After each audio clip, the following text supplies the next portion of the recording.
Millions of drivers worldwide are suddenly walking away from electric vehicles, and it's not because they stopped caring about the planet. It's because the industry made them a promise it still hasn't kept. Range anxiety. Tesla hasn't solved it. BYD hasn't solved it.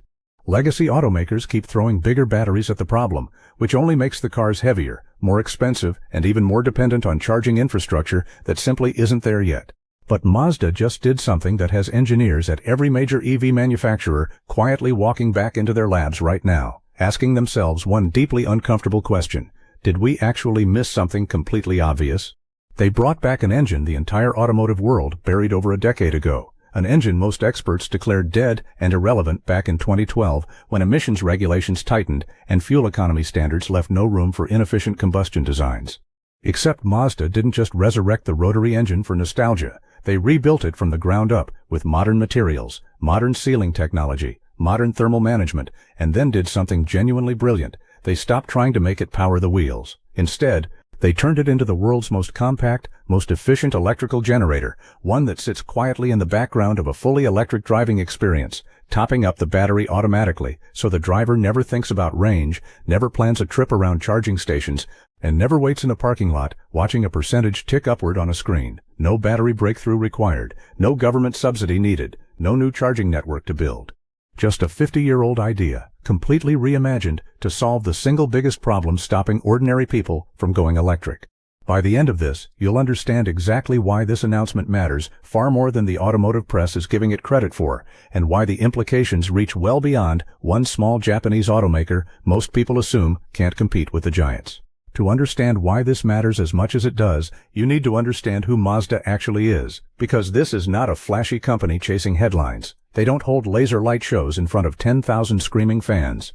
They don't promise robot taxis that are always perpetually 5 years away. They don't have a founder tweeting at 2 in the morning trying to move stock prices or pick fights with regulators. They just quietly build cars that people fall in love with, generation after generation, and let the engineering speak entirely for itself. Mazda started back in 1920 in Hiroshima, Japan, originally manufacturing cork products and machine tools, about as far from the glamour of modern automotive engineering as you can possibly get. Their first actual vehicle rolled out in 1931, a tiny 3-wheeled truck called the Mazda Go. Nothing about it screamed future of transportation, but underneath the surface, even back then, this company had a different kind of engineering culture. Quiet, stubborn, patient, willing to bet on ideas that everyone else in the room had already written off as impossible or impractical. Then World War II happened, and Hiroshima became ground zero. The scale of destruction there is almost impossible to put into words. Most businesses in that city simply never came back. Entire industries vanished overnight and stayed gone. Mazda did come back, and when they rebuilt, they didn't rebuild cautiously the way a company terrified of failure rebuilds. They rebuilt with purpose. In the 1960s, they made a decision that genuinely shocked the entire global engineering community. They licensed rotary engine technology that every single other major manufacturer on the planet had already tested, evaluated, and written off as too fragile, too thirsty, and too impractical to ever survive in a real production car. Experts said the maintenance costs alone would sink it. The fuel consumption numbers made it a non-starter. Mazda made it work anyway. The Cosmo Sport launched in 1967, and suddenly the automotive industry had to stop and pay attention whether they wanted to or not. That rotary engine became Mazda's signature for the next 50 years. Instead of pistons violently slamming up and down thousands of times per minute, a triangular rotor spins smoothly and continuously inside an oval-shaped housing. No valves crashing open and shut. No crankshaft converting back and forth motion into rotation. Just elegant, continuous spin. The size advantage alone is absolutely staggering. A rotary engine producing the same power output as a conventional piston engine can be roughly the size of a watermelon. That's not an exaggeration for dramatic effect. That's just physics working entirely in Mazda's favor. But the old rotary carried 2 serious problems that eventually caught up with it. It drank fuel like it had a personal grudge against your wallet, because the combustion chamber geometry meant not all the fuel burned as cleanly or completely as it should have. And it ran hot, genuinely hot, which wore down the internal apex seals faster than any conventional engine component would wear. Maintenance costs climbed higher than owners expected. Oil consumption crept upward. By 2012, when the beloved RX-8 was finally discontinued, most people in the industry simply assumed the rotary engine was dead for good, just another beautiful idea that couldn't survive contact with the real world and real-world economics. Fast forward to today. Mazda sells vehicles in over 120 countries and moves roughly 1.2 million cars annually. Their SUV lineup, the CX-5, the CX-60, the CX-90, turned Mazda into something genuinely rare in this industry, affordable luxury that actually feels luxurious.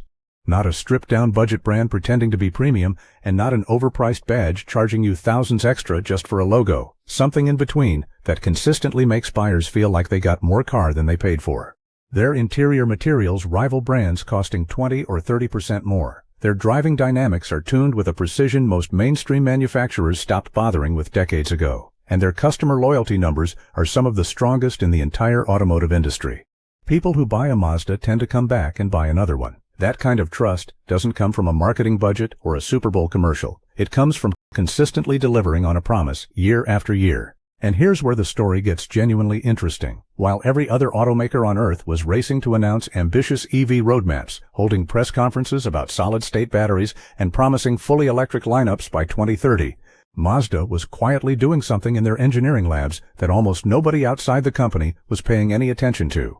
They brought the rotary engine back from the dead, not as nostalgia, not as a limited-run collector's item for enthusiasts to admire in a garage, but as the centerpiece of a completely new answer to the single biggest unsolved problem in the entire electric vehicle industry. Here's the problem nobody in this industry wants to say out loud, even though everybody actually driving an EV already knows it. Charging infrastructure is not keeping pace with EV adoption, not in America, not in most of Europe, not really anywhere outside a handful of major metropolitan corridors. Wait times at popular charging stations during peak travel periods are real, they're documented, and they're not shrinking as fast as the industry promised they would. Grid capacity in major cities is becoming a genuine bottleneck that utility companies are openly struggling to solve, not in some distant future, but right now.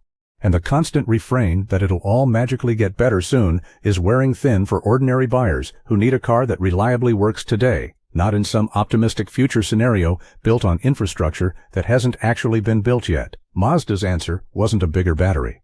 It wasn't another promise that charging speeds will magically improve in 18 months. It wasn't asking customers to change their habits or meticulously plan road trips around a charging map app.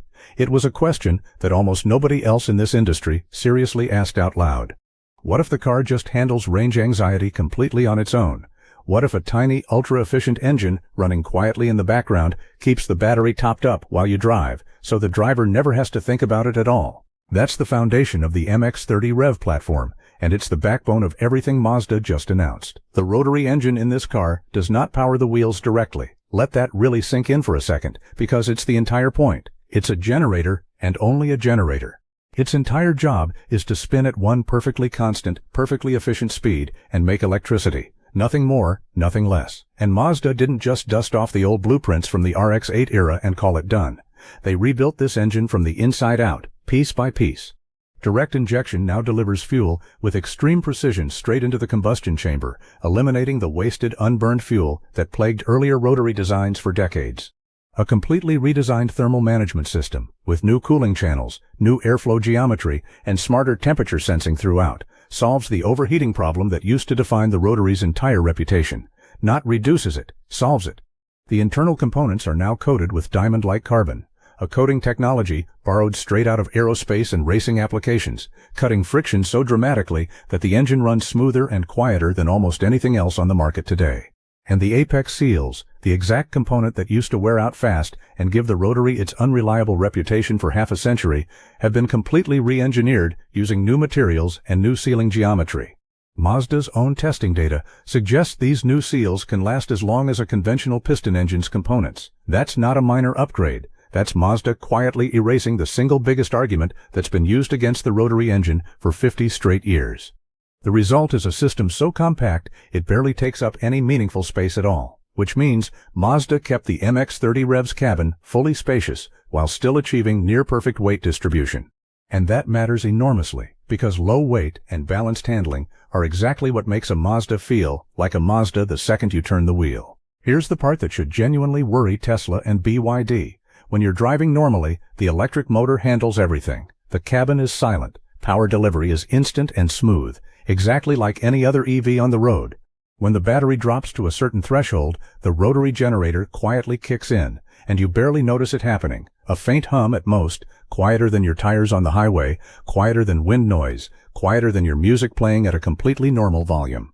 The battery climbs back up, the generator shuts back off automatically. No plugging in required at any point in your daily routine. No mental math about whether you'll make it to the next charger. No waiting around in a parking lot, watching a percentage tick upward while your schedule falls apart.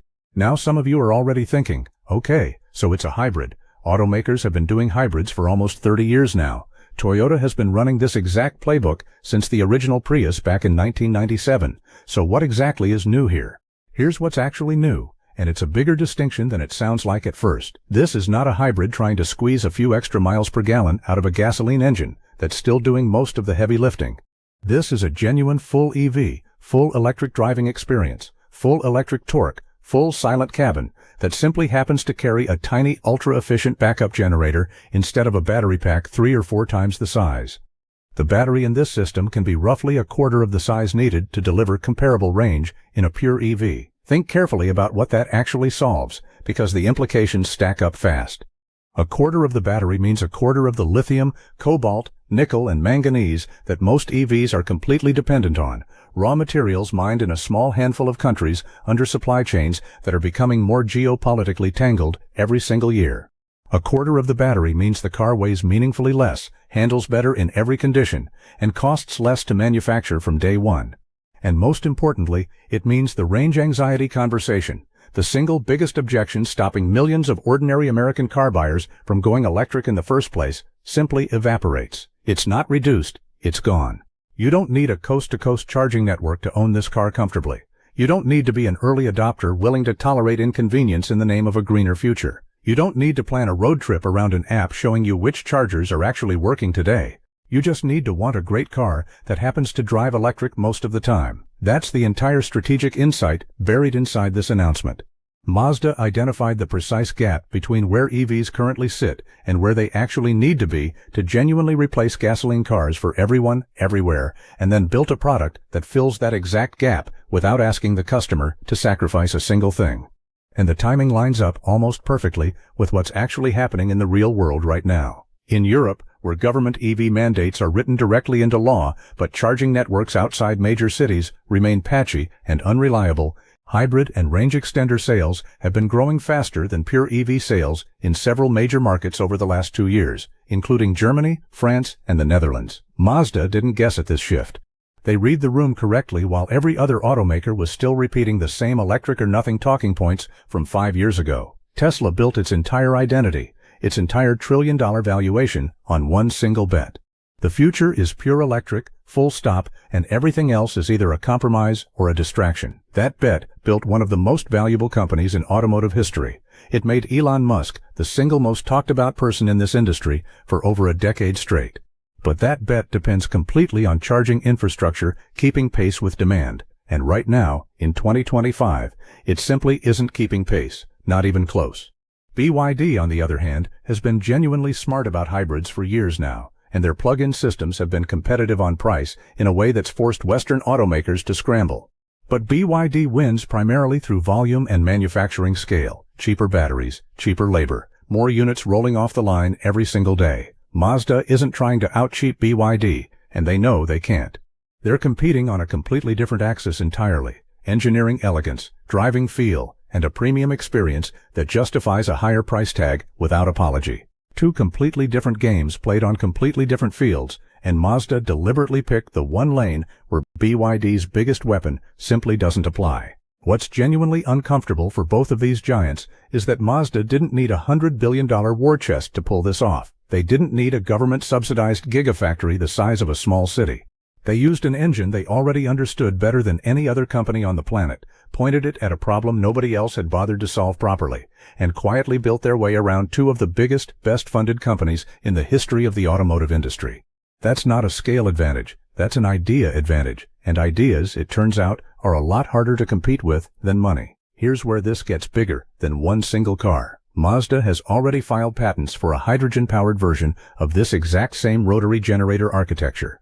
Same compact package, same smooth, near-silent operation, same range extender concept underneath it all, except running on hydrogen instead of gasoline, with tailpipe emissions that are, for all practical purposes, just water vapor. There's serious, well-funded hydrogen infrastructure investment happening right now in Japan, in Germany, in South Korea, and in parts of the Middle East. If that infrastructure genuinely matures over the next decade, the way several governments are actively betting billions of dollars that it will, Mazda's rotary platform could pull off a third complete power transition, from piston to gas electric to hydrogen electric, without ever needing to design a brand new vehicle architecture from scratch. Most automakers have to scrap an entire platform every single time the fuel conversation shifts direction. Mazda built one that just keeps adapting underneath the same core idea. And there's an environmental argument buried in here that almost nobody in the mainstream conversation is actually making, because it complicates the simple story everyone wants to tell. In regions where the electricity grid still leans heavily on coal or natural gas, and that includes large parts of Asia, large parts of Eastern Europe, and honestly a fair amount of the United States too, a highly efficient range extender hybrid that runs on electric power for the vast majority of daily driving can actually produce lower lifecycle emissions than a pure EV charged off that exact same dirty grid. This is not a pro-gasoline argument dressed up in green language. This is just basic arithmetic, and Mazda's new thermal efficiency numbers, which genuinely represent a real leap forward for rotary technology, back that math up with real testing data instead of a marketing slide deck. So when people ask, is Mazda secretly anti-EV, the answer is no, not even close. Mazda simply refused to accept the industry's core assumption that electric and battery only have to mean exactly the same thing. Remember how we opened this? Mazda found the one flaw every single EV on the road still has, and instead of promising to fix it someday the way every other automaker keeps promising, they made it disappear entirely. That flaw is range anxiety, and the fix wasn't a bigger battery, it wasn't a faster charger, it wasn't a government subsidy or a trillion-dollar infrastructure bill. It was a 50-year-old engine that the rest of the industry had already buried and forgotten, brought back with modern materials, modern sealing technology, and modern manufacturing precision, repurposed to do a job it was never originally designed to do. That's the real story here, and it's easy to miss if you only skim the headlines. Not Mazda made another hybrid. Mazda took the single biggest objection stopping millions of ordinary drivers from switching to electric, and quietly, without a single confetti cannon or keynote stage, made that objection completely irrelevant. And now every automaker on the planet, Tesla included, BYD included, has to go back to their engineering departments and ask themselves honestly whether they've actually explored every possible answer to this problem, or whether they just assumed the answer everyone already agreed on was the only one worth pursuing. Whether this rotary range extender becomes the dominant EV architecture of the next 20 years or simply serves as a crucial bridge technology while charging infrastructure slowly catches up, one thing is already undeniably true. Mazda changed the conversation in an industry that desperately needed anyone, to change it. So where do you land on this one? Are you team finally someone actually solved the real problem instead of just talking about it? Or are you still firmly in the give me a real full battery EV or give me nothing camp? Maybe you're somewhere in the middle, genuinely impressed by the engineering but not totally sold yet on the concept. Either way, let me know exactly where you stand in the comments. I read every single one, and I mean that. If you're new here, welcome to Motors N. We cover car culture from every corner of the world, the engineering decisions, the history, the business bets, the stories that serious car people actually want to understand, not just the surface-level headlines everyone else is repeating. We don't pick sides between brands, and we're not chasing hype for the sake of hype. We follow the story wherever the engineering genuinely leads us, even when that means a 50-year-old technology everyone thought was dead turns out to be the smartest idea in the entire industry. If you got something out of this one, hit subscribe and tap that notification bell so you catch the next deep dive the second it drops. And if you know somebody who still insists the rotary engine is dead and buried, send them this video. They're about to be very, very surprised.